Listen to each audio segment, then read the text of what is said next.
Good evening, ladies and gentlemen. This is Nerds Human, and welcome to this special 1-year anniversary edition, where today, naturally, we could only celebrate by playing Rome Total War. Indeed, it's been a year since my first video on the channel, very first episode of the Rebels campaign on this very game. So I thought, why not come back to this game and play around with some of the city units. And indeed, that's what we're going to be doing. We are going to be picking some of the more unusual, bizarre and city units, because one of the things I think is marvellous about Rome Total War over some of the other Total Wars is that whilst it is sort of historical in some sense, or it's based in historical setting, it's one of the historical rather than the kind of more modern Warhammer kind of games. It does very much have a lot of silliness in it. It takes some of the ancient sources and it stretches them a little bit in the same way that Egypt is very much a much more ancient Egypt than the armies we see in the the armies you see in the game are much more ancient than indeed they would be in this era. But I want to be playing around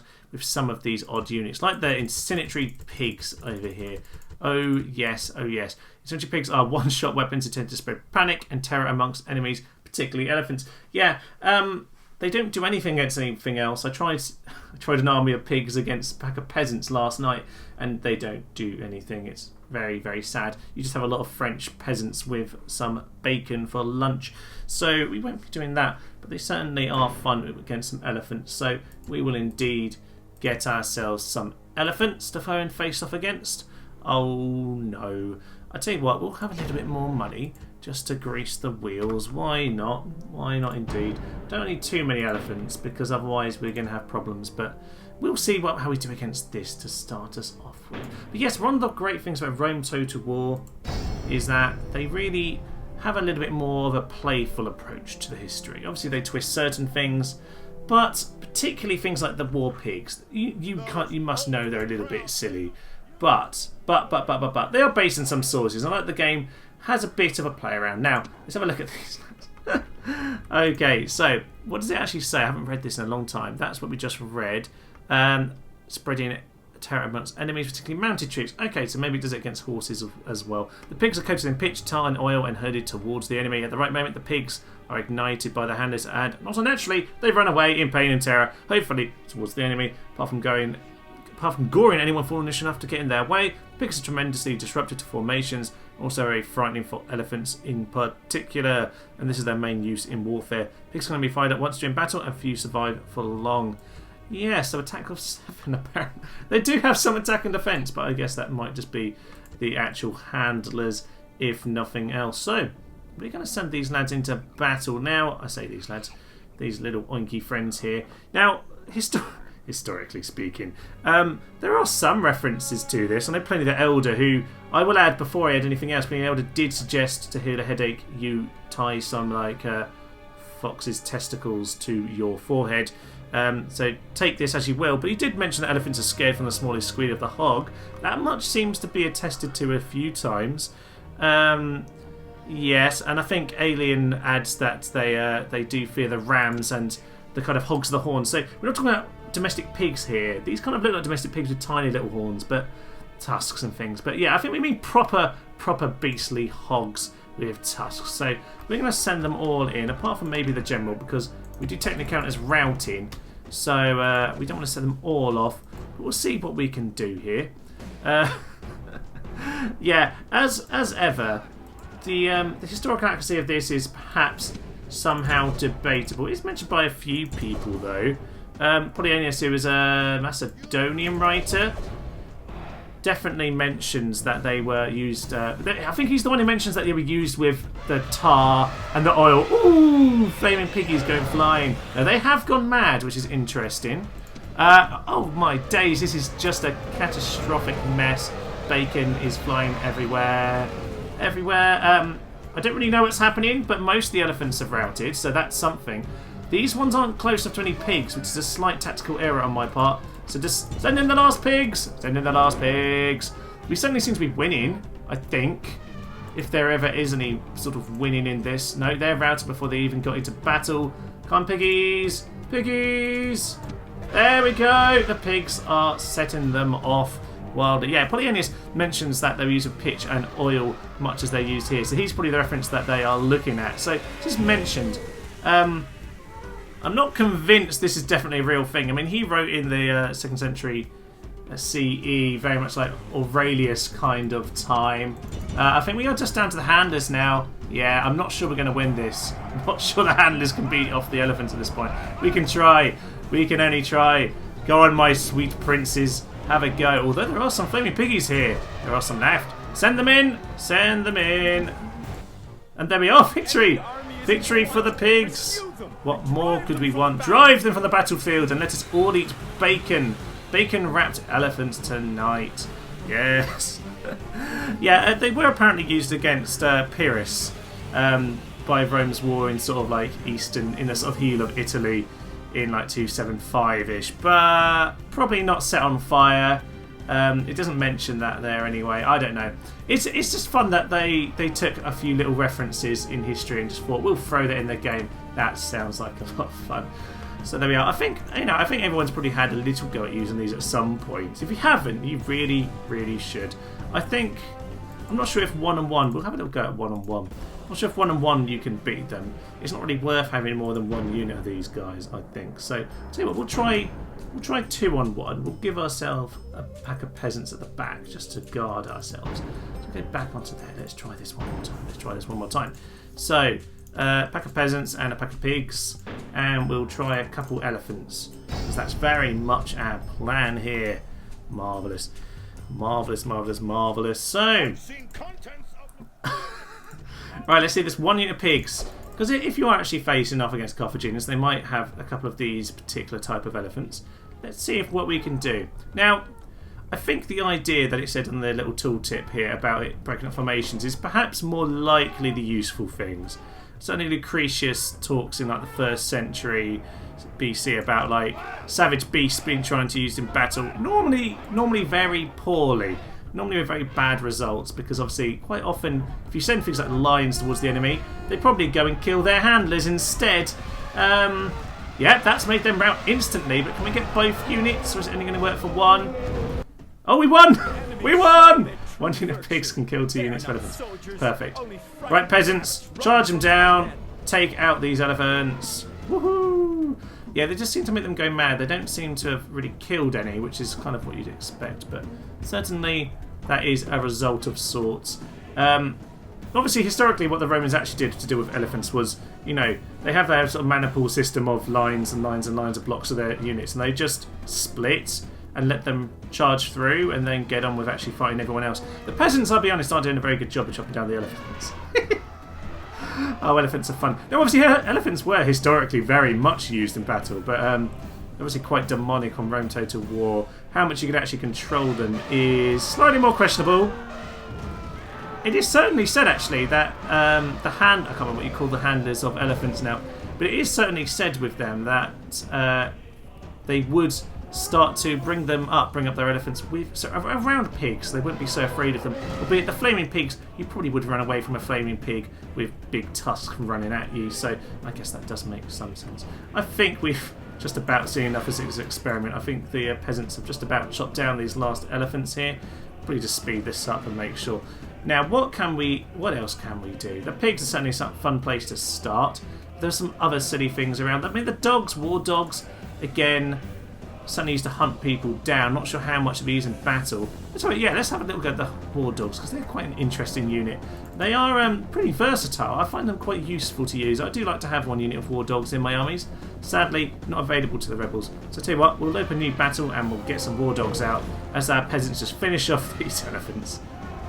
Alright, so I have now loaded up Spain, and part of the reason I put Spain is because if you've ever used the Spanish faction, Spain, you'll know that they are, well, they don't have like any, they don't have archers, but they have slingers. The Balearic slingers are pretty darn good, it must be said, but they're really lacking in range. Now, they have decent light infantry with the Scutari, and the bull warriors are very good if expensive and slow to train because they're 2 turns.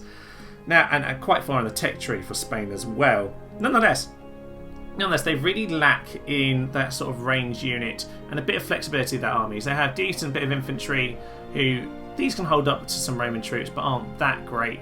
And, you know, decent cavalry, the long shield cav are decent. But you really, if you play as them, you really need the warhounds. The warhounds are the only way when I played that campaign that I really managed to turn battles in my favour. So, what I perhaps want to do now, we could have a whole army of warhounds against a few elephants. That would be interesting. I'm not sure how quite well that goes. But yeah, certainly the warhounds are quite useful when you've got these armies. So maybe we'll have ourselves a little bit of a Spanish force and we'll face off against some Carthaginians, shall we? Alright, so our armies over here then. We have ourselves some basic sort of infantry lads, a few slingers, bit of cav and some war dogs, as you might well expect. And Carthage have themselves a few little living spear and power in the infantry, some skirmishers, a bit of long shield, and some elephants. So we're heading into a battle here. We'll see how this goes. But it's just, the dogs are particularly interesting because they have a really big morale effect. I know many a true nerd did a little bit of a silly. It was a very, I think it was like a long, I think it was a big charity live stream with about 4 or 5 different games being played. But one thing he did there was a bit of a see if the dogs can go and conquer Northern Gaul for him. With just dogs, by the way, just dogs. Now, the dogs are surprisingly effective. They do chop their way through most things. As long as it's not heavy infantry, they can do a pretty good job. So, certainly in the early game, we might take that to work, actually. I might have a go at mucking around with that myself. Nonetheless, we're going to get ourselves some dogs. And the dogs are very good at turning the tables when it comes to, you know, just really affecting the morale. So we're going to see, you know, as a general rule, their infantry is pretty good. They've got phalanxes, I don't. But we're going to see what damage we can do with these war dogs, because they're pretty good at dealing, firstly, with cavalry, of course, because they jump under the horses and bite at the bellies and things like that. But they're pretty good to just generally break opposition troops. So it doesn't really say very much at all. So speed them up. We'll let them come into us because we got the slingers up at the front. So we'll get a few early slings in.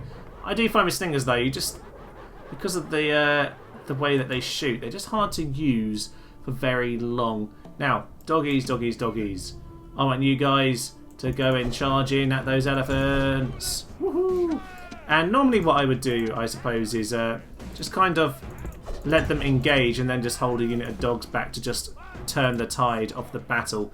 But we'll send in those lads. These guys seem to be wanting to die. I'd probably go and swing these guys out to a flank. I don't know, let's just do that. We have got the horses coming into us and we've got the dogs into the elephants. I think, yeah, the dogs are being massacred here. They are being absolutely massacred by elephants. Turns out dogs are not very effective against elephants. That is one Pokemon type that we were never told about. How are my dogs doing over here? I'm going to send them in against their general. Turn the tide, sirs. Turn the tide. My good floofies. Yay! This is probably not a very good example because I've just sent the dogs in to all die against the... against... No, we're very much lost. Yeah, maybe sending all the dogs in against the elephants wasn't the best idea, it turns out, and we'll just let our general die at this point. Our cav can just charge into the phalanxes because that will let this battle end in nice good time. Woohoo! Yes. So turns out dogs aren't very good against elephants, but they are, you know, maybe the dogs are good against pigs. In fact, I think they certainly are good against pigs. So maybe it's like a great circle. Maybe these are the 3 starter types of Total War Pokemon. But I think this isn't the best example for why dogs are good, but certainly bull warriors. No, these are not bulls, these are elephants. Yeah, certainly it's a fair example of when not to use dogs, which I think is more important. You learn more in defeat than you do in victory. That's certainly true. Right, up to the Gallic countryside then, and this time we're going to do it the proper way. House of Julii, facing off against the Gauls. Army of war dogs, as many as I can afford, against an army of Gallic peasants. This is what we all need in the world, so send them in and chop them down. Now actually, you can do this with much better units than this. The main issue you have, if you're going to use an army of war dogs, is that obviously they just sort of charge after the enemy that they come up against. They just keep running at them forever. So they will just chase them off the entire battlefield. So you need to kind of hold some back. So we'll have to bear that in mind. Now these dogs here, they can just spread their way across, hunt down these peasants. This is basically what war dogs are for from a historical standpoint. Here are some peasants we don't like. Go and chase them down, have yourself some lunch, a few less whiny peasants to worry about. So we will go and do this now. I've no idea where I sent most of these lads into, but we'll speed them up and we will get into a lovely, lovely lunch, which I'm very much looking forward to. Today it is Gallic peasants, and who could chop down a lovely floof? Yeah, I think you'd be running. I think you would be running, sirs. Now, obviously, you probably want to do this with some infantry as well, but nonetheless, I'm pretty sure these floofs should have a good chance of breaking these ghouls in good time. Come on. Well, quite a lot of peasants, though. It must be said, peasant armies can definitely win total war by themselves. If you've ever done a peasant campaign, yeah, you'd be amazed at just surrounding the enemy with lots of numbers, how much that very much succeeds. So we'll see what we can do. I'll be honest, their numbers are kind of winning the day here by the looks of it. I'm just going to speed this up, but it's not currently going very well for us. I don't think it is anyway. How are we looking? 1%. They've lost 19%. We've only lost 1%. Because the dogs technically don't count. Actually, that's the thing that's good about playing the dog campaign. Yeah, the handlers don't count, so as long as the handlers don't get hurt, you never actually lose any troops in battle. So, if you can manage to win it in a successful manner, then you're fine.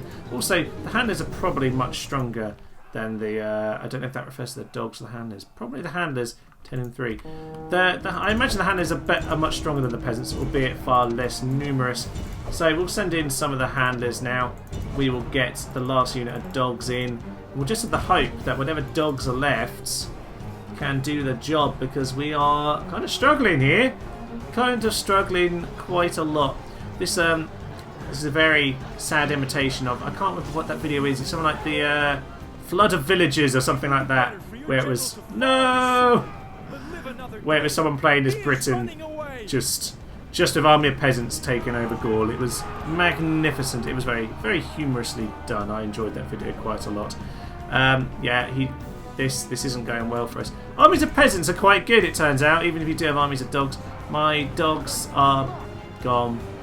They're all gone. Another reason why Gaul is the worst of nations. We would chop down all these lovely, lovely dogs. Right, well, it turns out we're not doing very well on the dog front here. Turns out we're not at all, are we? Okay. Right, well, maybe we'll have to go to Scythed Chariots. We'll have a lot more success if we go to Scythed Chariots. I think we've officially lost here. Last unit, we might as well officially lose, but I think it's time for Scythed Chariots, ladies and gentlemen. It's a close defeat. We've killed many more peasants than we killed of us, but we didn't have many men to start with. Captain Cornelius, you've let us down. You've let us down. But you know what? Let us do one of my favourite things, which is the chariots. Let's have some British grassland. Yes, some British grassland for this. And we want to go for the Seleucids, who have, by the way, I know I said that I love Armenia before, and I do adore the Armenian army, but the Seleucid army is just spectacular. Let's take up Parthia, because it's only right if we do that. So yeah, obviously they have themselves the proper spearmen, they have themselves their sort of fake legionnaires, which is, you know, useful for standing behind them, you know, can be deployed where you want, throwing the javelins.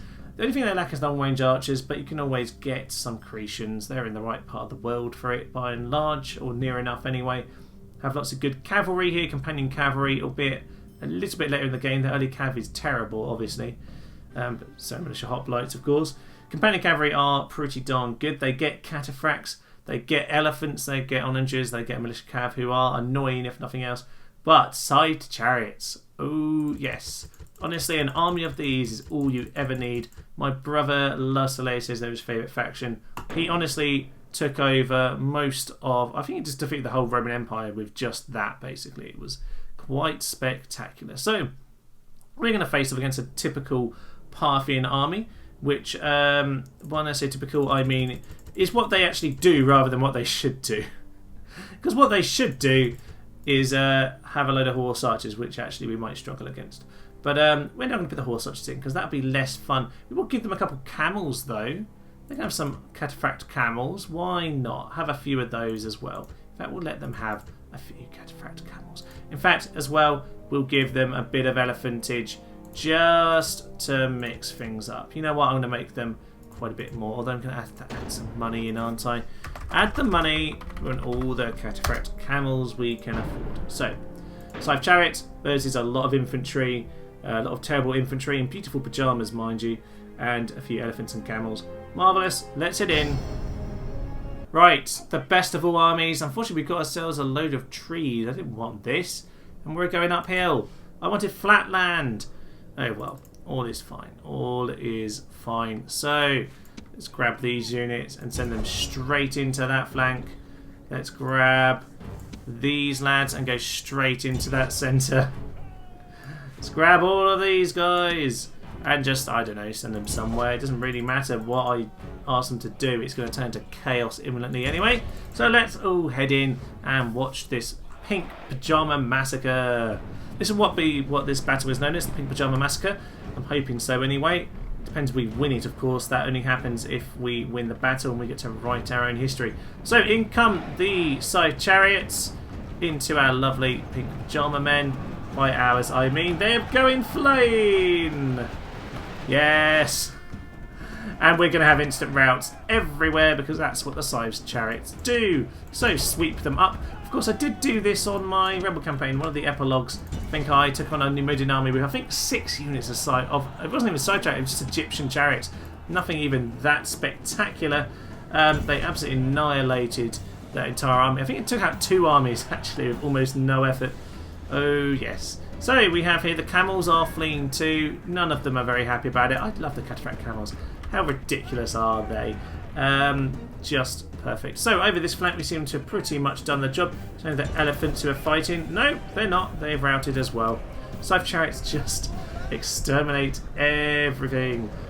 Now historically, chariots were really very much useful until, you know, horses were big enough to ride them, because obviously the idea of getting on a horse to ride it must have been a bit of a historical... People would have thought you were completely mad because, you know, a skittish animal that's, you know, historically we're a lot smaller than they are now, and you want to ride it, especially like ride it with armour and weapons and nice and heavy. They're not going to be very fast. So chariots, obviously, because you've got the simple physics involved, means that you can go very fast, and obviously that's the idea of chariots historically. There we go. There goes our general, killed by an elephant. The only way that anyone could ever go. Do we have anyone else to kill, by the way? Probably. I think some of them have regrouped. Better go finish those lads off. But I think in general it's just a massacre, isn't it? Oh days. Yeah, historically, chariots were obviously a way of getting across the battlefield nice and quickly, and obviously that image of Troy and things, of riding chariots and then jumping off to go and attack, was a thing because cavalry wasn't a thing yet. You know, people didn't have big enough horses to ride, or, you know, the idea hadn't really taken up properly. So naturally people of the steppes who really conquered horses were, generally speaking, quite light in terms of their armour. They were quite small horses anyway. Even the Mongol horses were significantly smaller than their than the medieval horses of, well, generally used in Europe. But anyway, chariots are hilarious fun. Whether they were used that much in this period is, yeah, they're probably fairly redundant at this period, but it must be said, Scythed Chariots are quite funny, and they are quite brilliant. You sometimes see Pontus use them. I very rarely see anyone else get to them, though, apart from the odd Egyptian chariot. It's a bit of a shame. If you play as Cilicia, if you can survive that start and start moving on to, oh, is it? No, that's my general. Who isn't dead, by the way. Yeah, if you can survive the early game by being super aggressive, just killing Egypt instantly, by the way. If you can get to their better units later on in the game, oh yes, Seleucus' armies are spectacular. And Seleucus is a great campaign because it's got a really good timing to it. There we go, there it goes. Seleucids are great because you have this really tough beginning with slightly rubbish units. You're very spread out, you're a bit weak, you've got enemies everywhere. They're always the first faction to die whenever you play Rome Total War. But it works because you're far enough away from Rome that when you get powerful, Rome has got powerful as well, and it gives you this great sort of middle to late game. I just think the pacing's very good, which is kind of what I've said about playing as Armenia before as well on that little guide. I'll do a guide to Seleucus soon, actually, that might be a fun one to do. Anyway, I think you got the idea with the chariots here. They are quite silly and spectacular. I think we can do maybe one more silly battle, so let's have a little think and we'll come back to one more spectacular and silly affair. The gods have favored you! The enemy are crushed. Your victory is complete. Oh my, that is a spectacular accent, even by Rome Total War standards. And there we go, 1,400 kills to 86. There were elephants in the army as well as Cataphract camels. Oh yes. Yeah, Cataphracts don't like them either. So we will go back to custom battle, and we'll pick ourselves out something different. Let's have ourselves a pretty simple battlefield, maybe some Italian lowland. Actually, there's definitely some very open plain. One of these is just beautifully empty. I can't think what it is. I'm not sure. You know what, let's have Italian lowland. That will do perfectly fine. So, Britannia. There are some stupid units in there. So we'll go for Britannia. And let's just have a little think. Are there any other silly units in any of these factions? Oh, we could use some berserkers.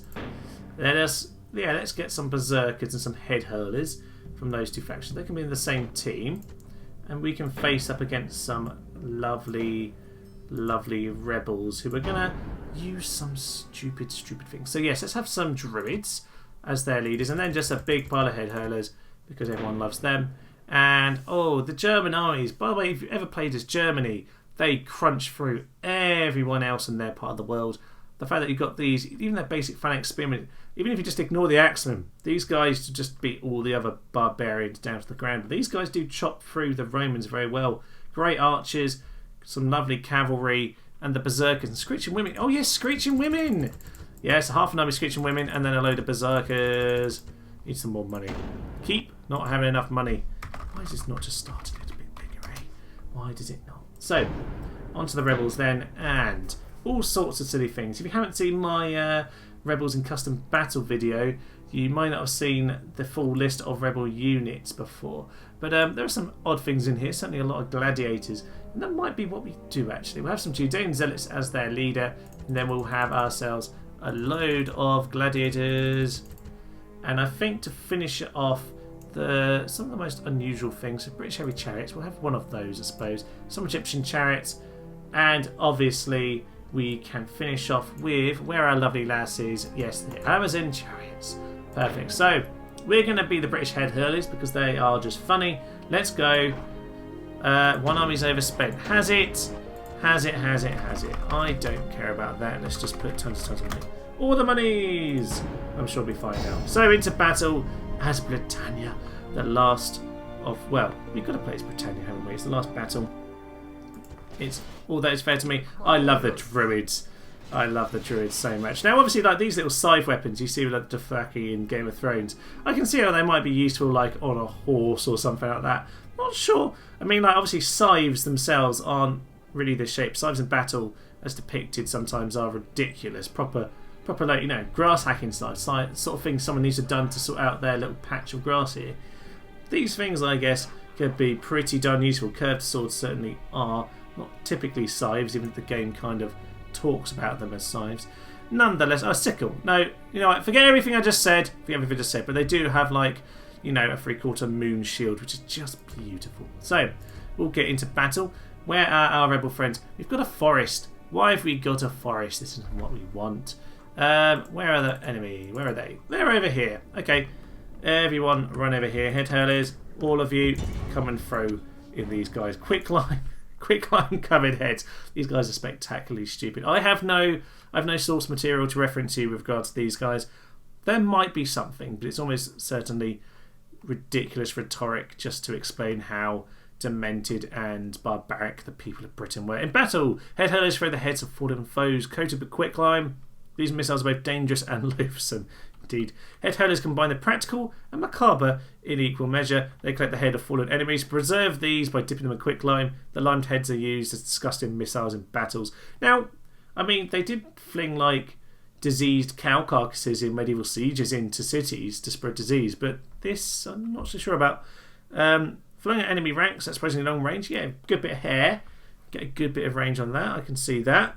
Limed heads are used as disgusting missiles. As missiles, the heads are heavy enough to cause injuries, certainly impact morale, but it's the line that really does the damage, causing nasty burns. Head hurlers carry swords for close combat, should this be necessary. Yeah, their melee is pretty strong as well. Head hurlers, however, also show little regard for their own danger and not above rushing into battle without orders. It's the standard barbarian thing. One thing that was done by Barbarian Invasion that was a good improvement was the fact that barbarians became a little bit more rounded and playable. Who do we have here? Some gladiators and the Amazon chariot women. Yes, that is just magnificent. So we'll send some of our lovely head hurlers in to throw quick limed heads at these ladies. And I think apart from that, we'll just see how much the gladiators like it. They should be quite used to it. But we shall see, eh? We shall see. Ah, the gladiators have run into us. So I'm just going to start throwing some heads at them, of course. As you would do. What are they doing? They're running very, very close indeed. So, lads, throw your heads. Woohoo! Oh, yes. All these skulls. Our one's going to be extra painful because they're covered with helmets when we chop these guys' heads off. Which is just magnificent. I'm not sure we're doing very well, but it's fun. Yay. The head hunters are pretty powerful though, it must be said. If you never played as Britain, they do have a particularly fun and silly army. All the woad warriors, their head hurlers, the chariots. The chariots are horrendous to use, by the way. Don't use the British chariots. The fact that your leaders have chariots is just a despicable waste of your leader. You basically never get to use leader in battle because they will always die. But it's fun. They're a fun little faction. Again, the slight ahistorical sense of it makes it all the more fun. See the Judean zealots there, their unusual unit. We're pretty much dead, it must be said, but I'm sure the berserkers are going to do the job for us. As well as the screeching women. The fact that Germanic women obviously run around in busty Bavarian tops with axes. Yeah, well, they're kind of butchering knives really, aren't they? See if they can do a good job against these gladiators. Choppy, choppy, chop. Chop, chop, chop, chop, chop. I'd probably be pretty terrified of these ladies as well. As you should be. Oh, we come the chariot women to fight against their fellow lasses, and I think I know the Amazon chariot women are going to win. Albeit, should be noted, they're a lot better in auto-resolve than they are in actual battle, by the way, the chariot women. You actually want to keep them out of the melee. If they don't break them straight away, you want to stay clear altogether. But there we are. Some lovely ladies having a little bit of a bout. Bit of a cat fight there.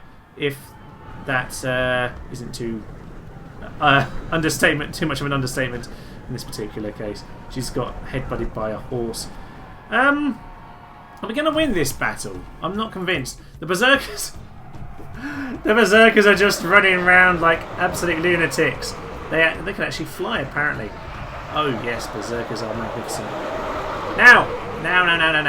Tomorrow, ladies and gentlemen, tomorrow, at the time of recording this, tomorrow, we'll have our first episode of the new campaign that's going to be starting, which will be of the Slavs in Barbarian Invasion, who don't seem to get an awful lot of love. So I'm going to be playing as them, which would be quite fun. I think they do get berserkers. I have to check that. I think they get berserkers, so we're gonna have some fun with those. I think they're the exact same unit roster as the Lombardian Burgundy, but I'm not 100% sure of that. I have to check before we start that campaign. We'll have a little look when we do that, but that will be the new campaign coming up tomorrow, so look out for that. That'll be fun. We're not quite at the end of our Eastern Empire Rebels campaign, but we're getting there, so I want to start a new one before we get too deep into that. God knows what's happened in this battle. I would probably run. Ow! My thigh.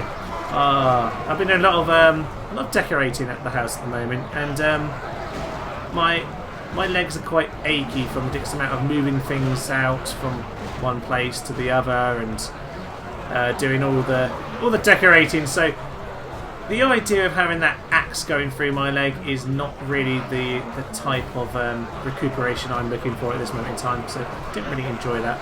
Your warriors would do better No! to their swords and wear dresses. They are running. They are running! Yes, well, you should wear trousers. You should wear trousers. That has been established since the ancient Britannic times. I've made that particular word up. Nonetheless, it was learnt and it was decreed in those days. Those damn effeminate Romans with their skirts. Although it looks kind of comfy to me. They've got trousers and no shirts, but they've also got themselves capes made out of animal. What more could you ask for? These guys are demonic. Nothing. Any of the warriors would die rather than run. Oh, right, 73 to 72. Well, I think the berserkers will win it. I think there's no way berserkers won't win at this point. But the only thing is, if they're berserked, they technically are they're in bloodlust. So they're not rout. I think. I'm not sure if that counts as routing. I don't know if they need to keep the women fighting. I'm pretty certain that they will win it at this point. Yeah, see, we're not losing anything anymore. Now my men are all dead. Now my head hurlers are all dead. There's nothing more to do. Just a few. They're having a nice stroll through the countryside. And by that I mean the forest. Where is the battle happening? There we go. There we go. Yeah, I think we pretty much won at this point. I think I'm happy to press end battle here. And yeah, I'm happy to quit. It says unresolved, but I think... Wow, we did terribly. Honestly, dogs are good. These guys are good. I promise you. I promise you what they are. And elephants are also good, by the way. Ignore everything that I've showed you here today. They are good units. But berserkers and incendiary pigs are better. That is very much fair to say. Actually, I think I have one more very quick thing I want to try. And I say quick, I mean very quick. We are going to throw some incendiary pigs. Oh no, I didn't mean to start again. We're going to throw some incendiary pigs at some marvellous armoured camels and just see who can terrify the other first. So let's go on to very hard because that is the only proper way to test. I might well have not reset that one or two of these. Who am I going to pick? The Jude. Well, you tell you what, we'll have some Skippy Eye as well. Let's show the blue colour some love. And who was I going to be killing again? I've already forgotten. Oh yes, some camels. So path there would seem ideal. Let us get some pigs and some dogs. Actually, no, let's go for the pigs. We're just testing the pigs, Thomas. And we'll get some Cataphract and some camels. Lovely. Into battle then, my great piggy friends. And we'll charge them in. I did just add some peasants because otherwise we're going to have some problems. And we will get ourselves running into battle. Don't know where they're going. They're trying to grab the low ground. Which, as anyone called Darth Vader will tell you, that is not a good sign. So, let us head in. Flaming piggies. Are they going to work? Are we going to get any result from the flaming pigs here?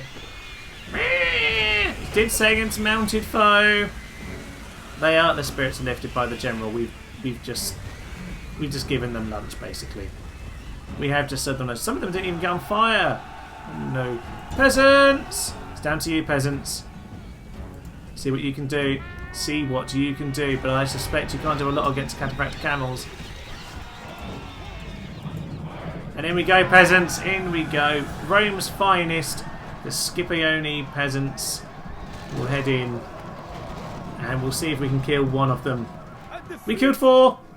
That might have been the pigs. They died for no purpose apart from science, sir. They died for science. That didn't really go very well, did it? No, it didn't. Peasants killed 3. They killed 3. We failed. It turns out when it says mounted, it means mounted on an elephant. There we are. We've all learnt some valuable lessons today, ladies and gentlemen. That yes, that dogs aren't as good as I like to think they are. That elephants are apparently just route to everything. Scythed chariots are actual gods, and incendiary pigs are only so useful in the end. Actually, I will say this is obviously the 1 year anniversary special, but I have just gone over 200 subscribers in the past week or two as well. So it's a bit of a double celebration here today. Thank you for anyone who has been around watching all of these. It's lovely to have you along. I particularly like how nowadays we do start to get a fair few regular commenters. And you know what, the comments are absolutely lovely. I do really enjoy when you give me a bit of feedback. So thank you to everyone who's been along so far, and hopefully I'll see a few more of you in the future.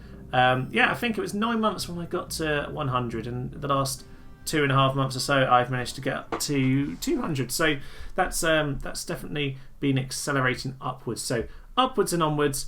And yes, if you know anyone else who would enjoy the channel, then do go and share this nonsense with them. We will certainly be seeing some more Rome Total War in the very near future when I stop drawing this weird 8 symbol around the screen because I keep on fiddling with the mouse. Anyway, for now, I will leave you. I'm Thomas, this is To Notice the Human, and this has been my 1 year anniversary special. Thank you, and bye-bye. Death and violence will come to you. This is a beautiful, beautiful town, by the way, guys. Let's go and smash it up. Dum tum ti ti ti ti ti. How did you die? What is happening to my men? Steve! He was the one man who tried!